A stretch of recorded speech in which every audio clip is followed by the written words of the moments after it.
Halo teman-teman, sudah baca buku apa hari ini? Nah, di video kali ini saya mau berbagi tentang 5 buku ini. Buku yang menjadi seri dari 3 Hours to Master. Penerbitnya adalah Alex Media Komputindo, yang memberi judul bahasa Indonesianya adalah Temukan Cara Baru Belajar. Ini buku jenis apa? Yang pasti buku anak-anak. Tapi buku anak-anak yang bagaimana? Coba kita lihat kategorinya di belakang sini. Education Comics. Jadi ini adalah komik pendidikan. Dan kemudian ini ada 10+. 10+ ini artinya minimum usia pembaca adalah usia 10 tahun. Kalau di bawah 10 tahun, kemungkinan besar belum terlalu mengerti. Tapi kalau dia minimal 10 tahun dan di atas 10 tahun, pasti bisa mengerti buku ini. Nah, di seri ini ada 5 judul, dan kelima judul itu merupakan 5 hal atau 5 isu atau 5 problem yang selalu menjadi keseharian anak-anak usia 10 tahun. Seperti ini yang pertama, cara mendapatkan nilai bagus. Apa saja sih isinya? Pandai mengatur waktu, bersikap yang benar, belajar pada lingkungan yang tepat, istirahat cukup, tentukan target nilai. Coba kita lihat dalamnya bagaimana. Seperti ini. Jadi ada satu bab, kita mulai dibuka dari depan ya. Nah, pada satu bab itu ada cerita dalam bentuk komik. Lalu kemudian setelah selesai ada rangkuman. Nah, seperti ini rangkumannya. Jadi contohnya ini ada rangkuman, tentukan waktu yang tepat untuk belajar. Begitu lagi, di sini cerita komik, lalu setelah itu rangkuman. Cerita lagi, lalu rangkuman lagi. Begitu terus sampai selesai. Dengan begitu anak-anak akan lebih mudah. Karena kalau tahu-tahu kita memberikan seperti rangkuman ini, tentu sulit untuk mereka mengerti. Dan di akhir buku diberikan rangkuman yang secara keseluruhan. Dengan adanya cerita dalam komik, anak-anak akan lebih memahami apa yang dimaksud. Ini yang pertama, yaitu cara mendapatkan nilai bagus. Yang kedua adalah cara mengurangi stres. Anak-anak juga bisa kena stres. Dan mereka melalui buku ini bisa belajar untuk mengenali bahwa mereka tuh kalau lagi stres, mereka bisa mengerti bahwa mereka sedang stres.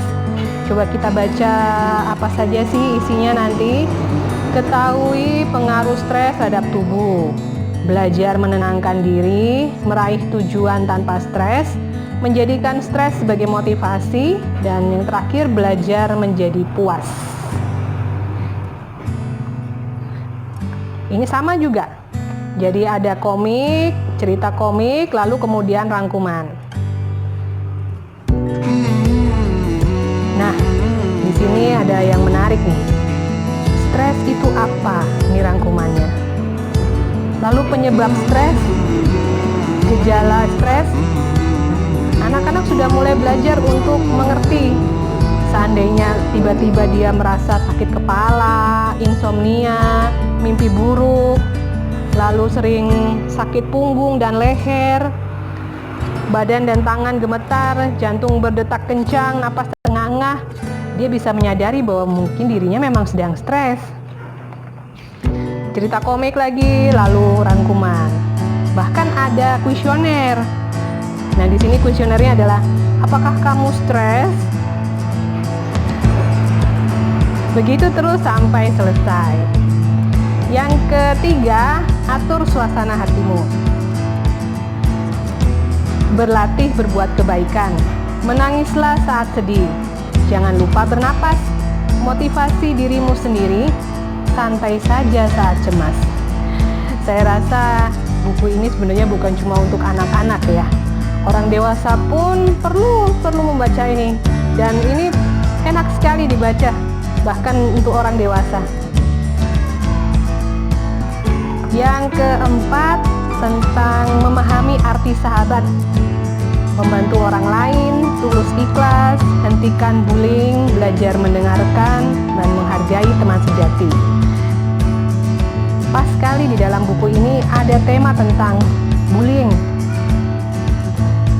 Ini di bab 5, bocah bully. Coba kita lihat bab 5 halaman 78.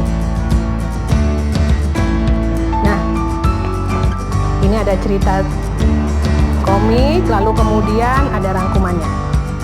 Bully itu apa? Terus apa yang harus kamu lakukan kalau kamu dibully? Jangan tetap diam, jangan bersembunyi di toilet, dan jangan menggunakan senjata untuk membela diri. Tapi, lakukanlah. Curhat dengan teman baikmu, bilang gurumu, minta pertolongan, bicara pada orang tuamu, temukan solusinya, dan tulis surat keluhan ke sekolah. Sekarang lagi marak kan masalah pembulian di sekolah, dan anak-anak seringkali tidak tahu bagaimana mereka harus menghadapi itu. Dengan membaca buku ini mereka bisa mengerti mengapa bully terjadi, lalu kemudian bagaimana kalau dibiarkan, apa akibatnya.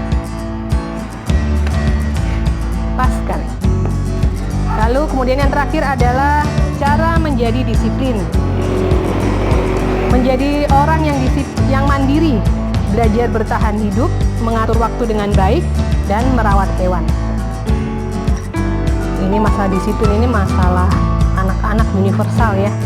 Karena masih kecil, mereka juga belum bisa berpikir bagaimana seharusnya mereka berdisiplin.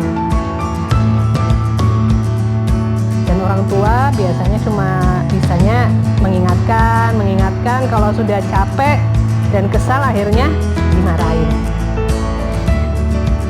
Bagaimana kalau kita kasih buku ini saja kepada anak-anak, atau kita ajak mereka membacanya bersama-sama lalu membahasnya? Biasanya ini yang saya lakukan dengan anak saya. Dengan membaca sendiri, dia jadi memiliki wawasan, dan kemudian setelah itu kalau saya mengajaknya berdiskusi, maka akan lebih mudah bagi dia untuk memahami apa yang saya maksud.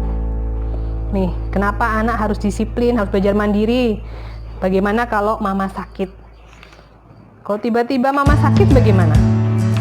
Ketika mama sakit tidak bisa masak, tidak bisa menyiapkan apa yang biasanya disiapkan, lalu apa yang harus kita lakukan? Kemudian ini ada rangkuman yang menunjukkan aku ini masih bergantung atau sudah mandiri ya. Ini kalau kamu masih bergantung berarti ibu menyiapkan tas sekolah, ibu yang bersihkan kamar, ibu yang mencuci sepatu. Anak mandiri menyiapkan tas sekolah sendiri, membersihkan kamar sendiri, dan mencuci sepatunya sendiri. Buku anak-anak seperti ini itu sebenarnya sangat membantu orang tua dalam berkomunikasi dengan anak. Karena bahasanya tuh sudah enak dibaca dan enak didengar. Ya, orang tua karena kelelahan fisik, karena kesibukan, seringkali tidak bisa berbicara dengan tepat, dengan bahasa yang tepat. Mungkin maksud kita baik, tetapi apa yang keluar dari mulut kita itu bisa jadi kata-kata yang membuat anak-anak jadi sakit hati, bukannya mengerti malah tambah melawan. Nah, dengan adanya buku-buku seperti ini, maka kita terbantu untuk menyampaikan kepada anak-anak dengan bahasa yang lebih enak untuk mereka dengar. Oke, untuk hari ini 5 buku ini dulu, 3 Hours to Master. Kalau teman-teman ingin memilikinya, dan saya sarankan memang setiap anak pernah membaca buku ini ya, bisa dapatkan di toko buku terdekat, karena ini penerbitnya Alex Media Komputindo. Ini buku populer, mudah didapat. Toko buku yang banyak terdapat di kota-kota besar. Baik teman-teman, sampai di sini cerita buku dari saya, dan kita bertemu lagi pada buku-buku selanjutnya. Terima kasih.